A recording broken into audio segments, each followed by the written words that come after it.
there's India, there's Australia, all this. This is the Pangea that Wegener, we use this to describe this particular time when all of them were stuck together.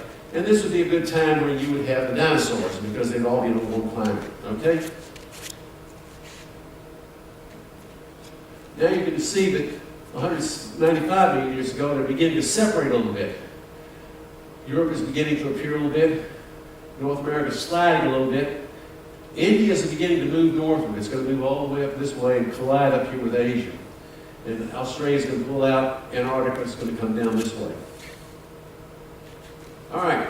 Now this is only 66 million years ago.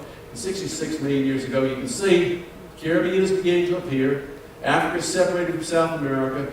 India is now pushing northward where it will collide with Asia and create the Himalayan mountains along this area here. Mediterranean Sea will begin to be formed soon. Australia is separated, moved over here, and Antarctica is down in that area there. Now, we believe that approximately in about 64 million years ago, that a meteor, there's the one that you were talking about, crashed right here in Chicxulub, right there, which is today on the coast of the Yucatan Peninsula. We believe that at that time there was a meteor shower that hit the world, our Earth. If you were in England, there's a crater over there called, I think it's called Silver Slide. If you were in Siberia, there was one that hit over in that area. So a number came in approximately the same period of time. This one had the force, it was 30 miles wide as far as a meteor is concerned. So you figure out it had a tremendous amount of force when it hit the Earth's surface. And it's estimated that it hit with a force 1 million times the largest nuclear bomb that's ever gone off. 1 million times that. So it's estimated at that time, approximately, it created what we call a nuclear winter. Threw a tremendous amount of ash and stuff into the air, blocked out the sun for years, and created no living conditions. So it's estimated as much as 98% of all life died at that time. All right? When this hit. Now here's where it hit. North of the Yucatan Peninsula. A guy named Glenn Penfield, working for Mexico's oil operations down there, discovered the remains of this. There's a trench that is out here in the water, and then also one on the land surface. And you can see here where the trough let by where it hit there, and then extended out here, then causes the instability that creates the shingles that are there in the area.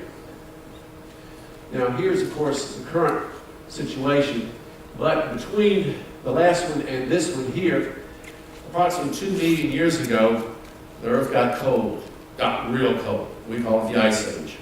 The fact is there were 4 different advances of ice during this period of time, the last one ending roughly around 18,000 years ago. There were 4 interglacial periods. That is, it warmed up, the ice sheets retreated, then they expanded again. It actually may be that we're in another age in between it because the last ice age ended, the aftermath of it ended in the early part of the 18th century.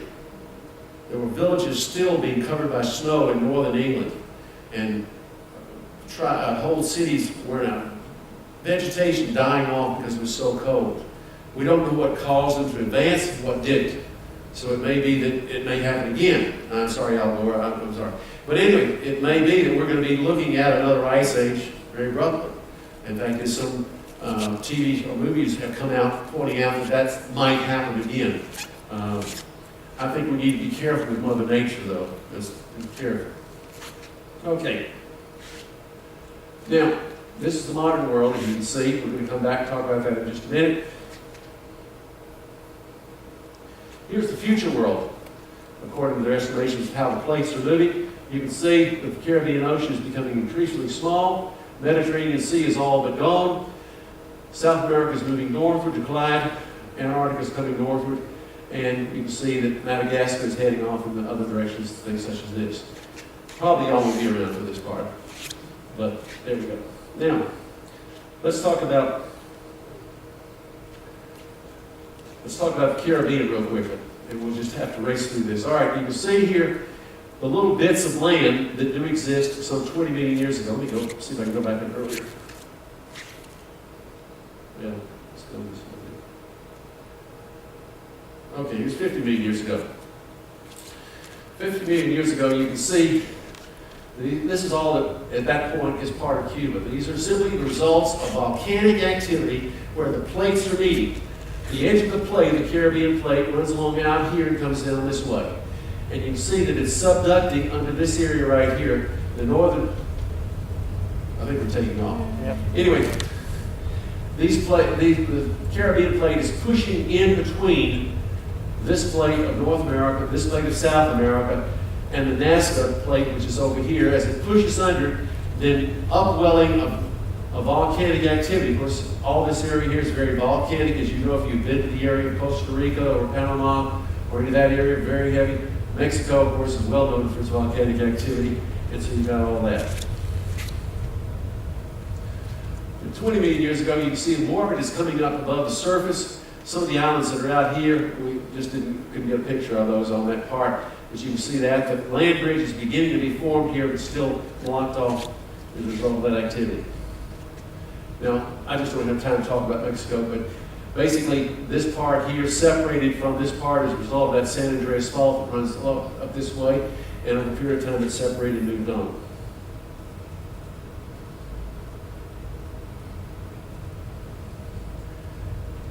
We'll have to come to another lecture for that. All right, very quickly here you can see where I wanted to get to, which is this is the Caribbean plate right here.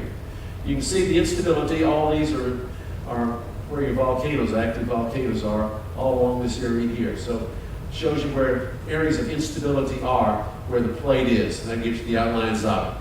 So that's one of the ways that the geographers and geologists came up with where the plates were. They found where the instability was. Where are volcanoes? Where are the earthquakes? Then that's where the edge of the plates are. Now that does not mean that you don't have earthquakes in the middle of the plate. North America is basically one large plate, but probably the greatest earthquake that North America has ever had took place in the center part of North America here, what was called the New Madrid Fault. Approximately in 1802, 1803, there were 3 successive earthquakes, all measuring about 8. 8 is catastrophic. The earthquake was so strong in the actually little boot hill there of Missouri as it sticks down.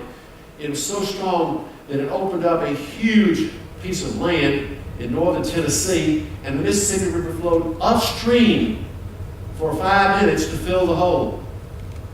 It was so strong that it tore down buildings in St. Louis, just fortunately getting started, in Lexington, Kentucky, and it rang bells in Philadelphia. That was how strong the earthquake was at that point. So there is a great deal of instability still out there, and a lot of island forming is taking place. Let's go back here. All right, here's the water depth of the Caribbean. When you see a trench like that, that means that this part is subducting under this part out here.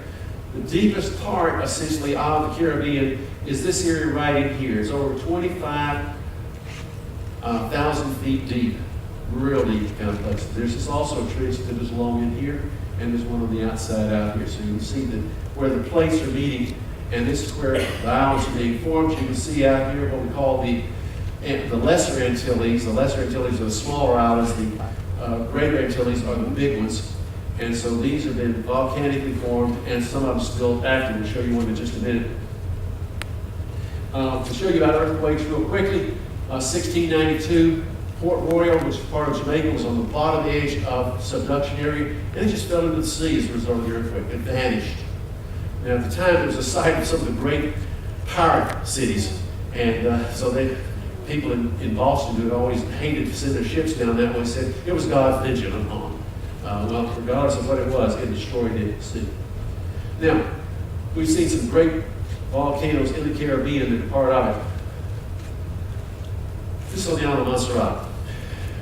There, St. Pierre was a city doing real well, and they had a volcano. The volcano was called Pele, P-E-L-E-E, the god of fire. In 1902, it was rumbling. And so they thought, well, there's 2 valleys in between us and the mountain. We're okay. And so the story is that the mayor was having an election to get reelected, and he sealed the gates. They had never heard of what we call a pyroclastic cloud. That's ash and fire. And it erupted. 29,000 people died. All of them in the town of St. Peter. Because the cloud came in and just settled over it, either covering them with ash, sucking up all the oxygen, or killing them. One guy did survive. He was in jail. He was in a concrete hut like this with only one entrance into the jail, into it, with a little narrow thing where the door was, and it trapped the oxygen inside. And with that oxygen trapped inside, he was able to survive for the 2 weeks until they found him. Now, as you know, you can get by without food, but you need water. So how do you get water? He drank his own urine. Doesn't sound like fun, but hey, it's better than dead. Montserrat, volcano, British island there, 1997. Approximately 2/3 of the island was gone, and the remaining people who didn't die at that, many of them left and went to Britain to live. There was a medical college there, university there, which has been moved to St. Kitts. Popo, as we call it, in Mexico, one of the most active in Mexico. Also, we have this area, coral reef formation. This is being heavily endangered by pollution. We talked about pollution earlier.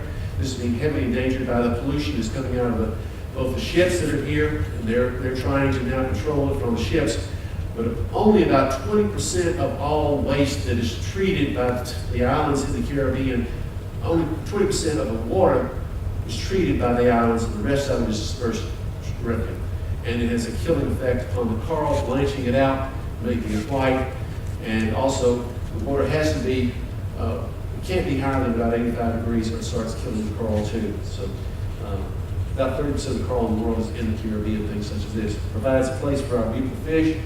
This is a blue hole where subduction, where the collapse is taking place from the volcano area. Mangrove swamps, got a hurry, we through a few minutes ago. Anyway, this is essentially, mangrove operates in the salt water, which is not very unusual for most plants.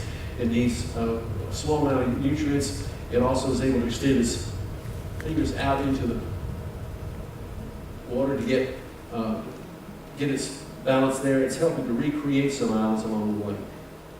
Very quickly, hurricanes. Hurricanes have happened, of course, in this area. We happen to be just past the hurricane season.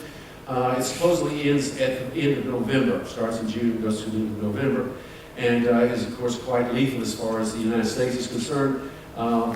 It's not the only place in the world where we have what are called cyclones, tropical cyclones, but we call them hurricanes in our region, call them typhoons on the other side of the international date line.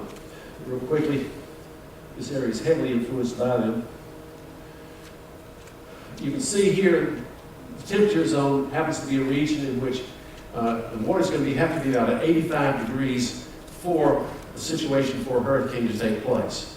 Because what happens is the water is heated up, it starts to rise with the moisture that is in it. As it gets up in the upper atmosphere, then that moisture condenses, and as it does, it